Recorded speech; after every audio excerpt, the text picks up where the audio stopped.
Hey, all you movie files out there, this is Matt Jarbo back with a very special edition of Total Running Time. I know yesterday we premiered the Paranormal Activity 2 breakdown review on the show, but today, you know what, I kind of figured I'm doing a lot of older movies on the show. I kind of want to go forward and do movies that I see on the weekends, because I think you guys also want to know what I think of the flicks that I've seen that had just come out. So, given that this is the second weekend of January, and of course the first big film of the year came out, and I'm talking about the Green Hornet, which is, if you guys haven't seen it, it's about a billionaire playboy who turns crime fighter.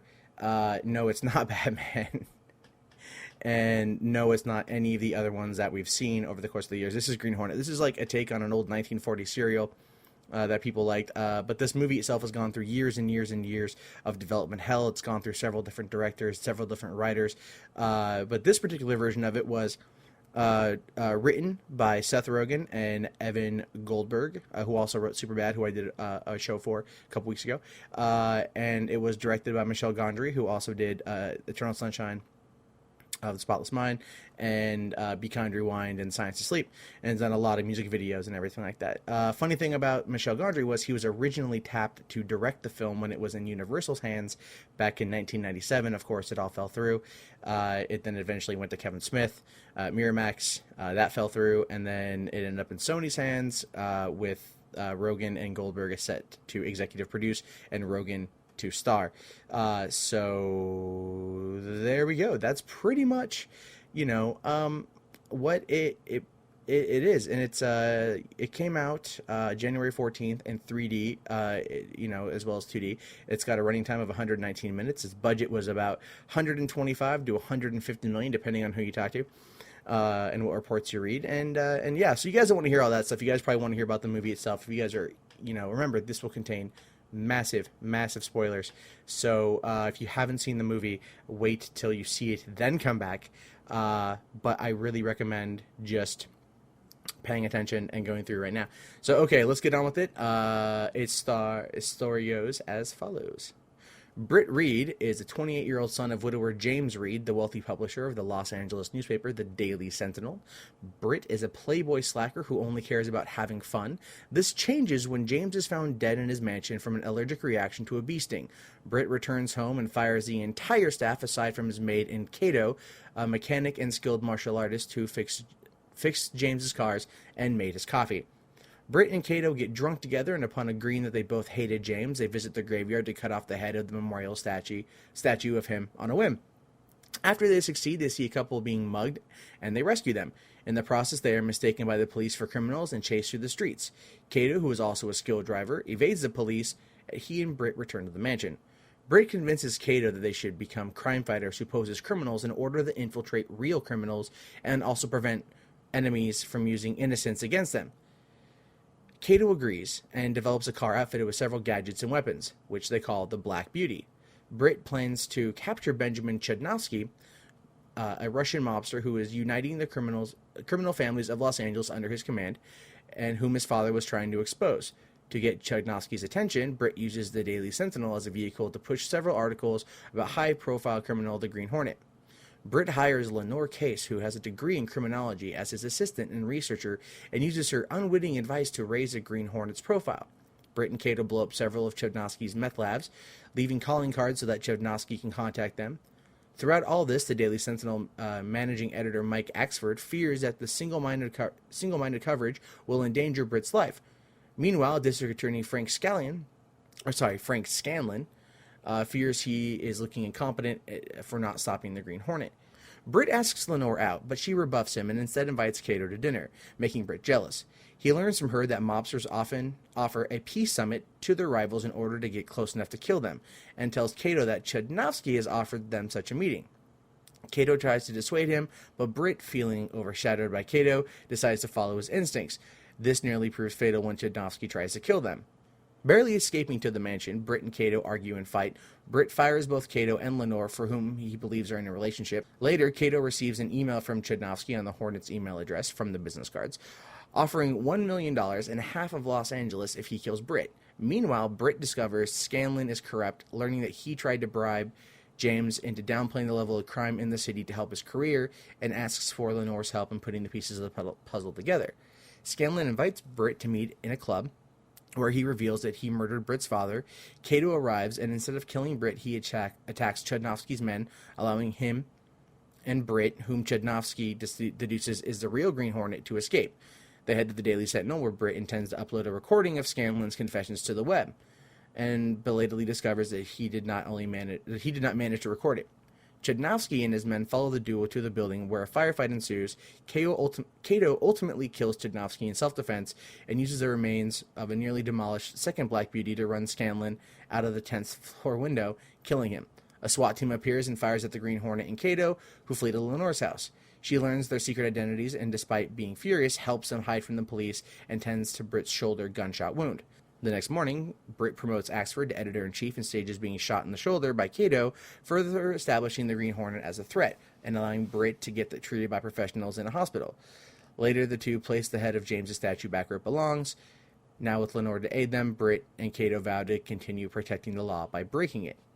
The end.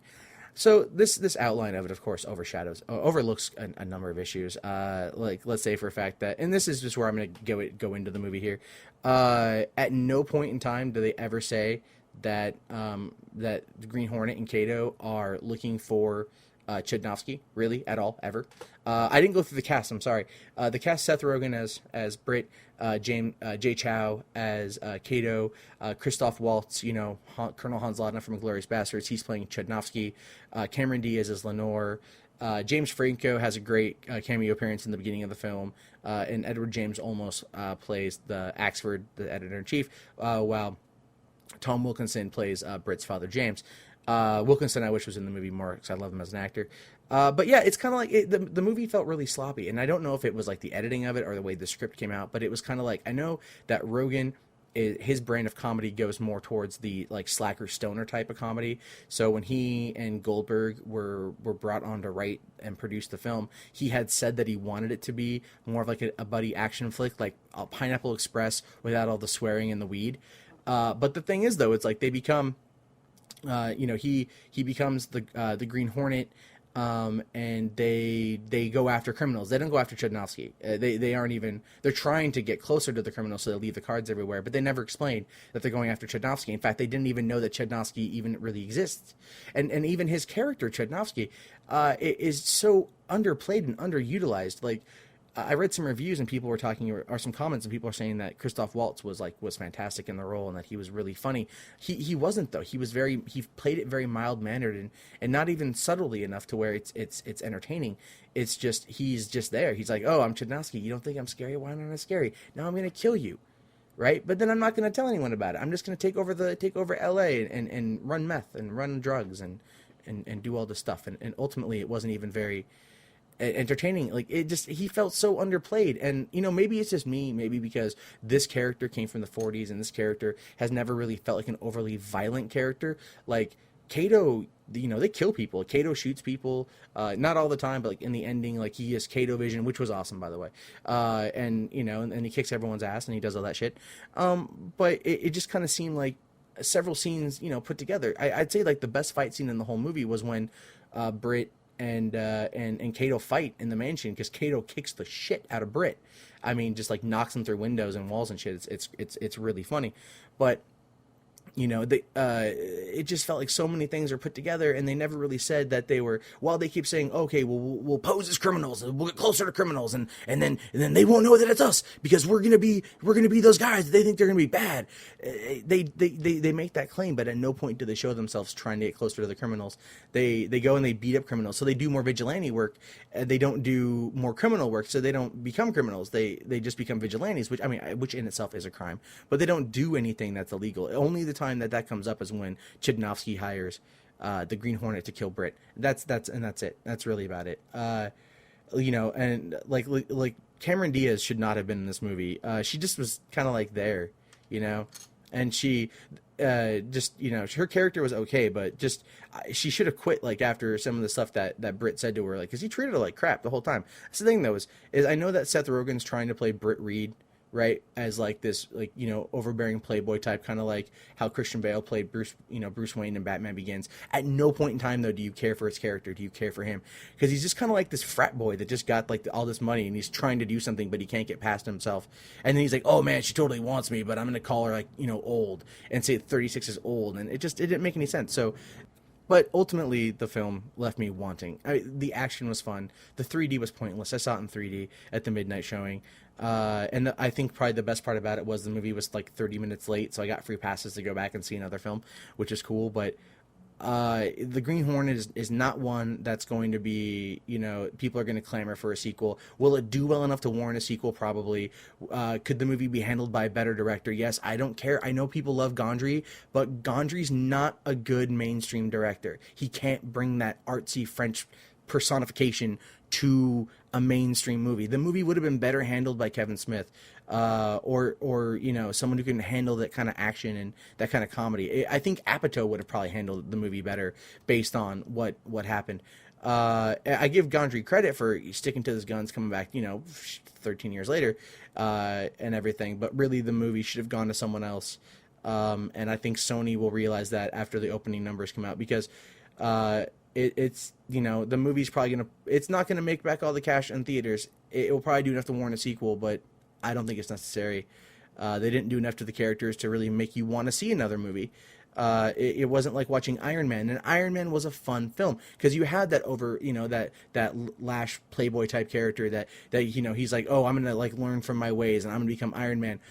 But he's likable. You want to like Tony Stark, even in the comics and in the animated show, not just with Robert Downey Jr. But Seth Rogen kind of plays it like you just don't want to like Seth Rogen. Not like watching Superbad where his cop character was funny and you like him, you genuinely like him. He just kind of went like, oh, I'm this dick and I'm going to be a dick. And the whole coffee thing was just kind of ridiculous, why he finds Kato, and the whole time they're calling each other like bitches and pussies, and it just didn't really make a lot of sense as a bro comedy. It's a failed bromance is the best way I can describe it. So anyway, that's all the time for this week. We'll be back on Monday with Predators. I'm Matt Jarbo. You guys can find more information on Two Buck Theater, which is facebook.com/Two Buck Theater. And, of course, you can find us on, iTunes, Zune, and YouTube. So we'll see you guys then. And remember, the show is brought to you in part by scriptsnotes.com, where you can make high-quality scripts at a very low cost. That is scriptsnotes.com. And we'll see you guys later. This is Matt Jarbo. Bye. This is Matt Jarbo. Bye. This is Matt Jarbo.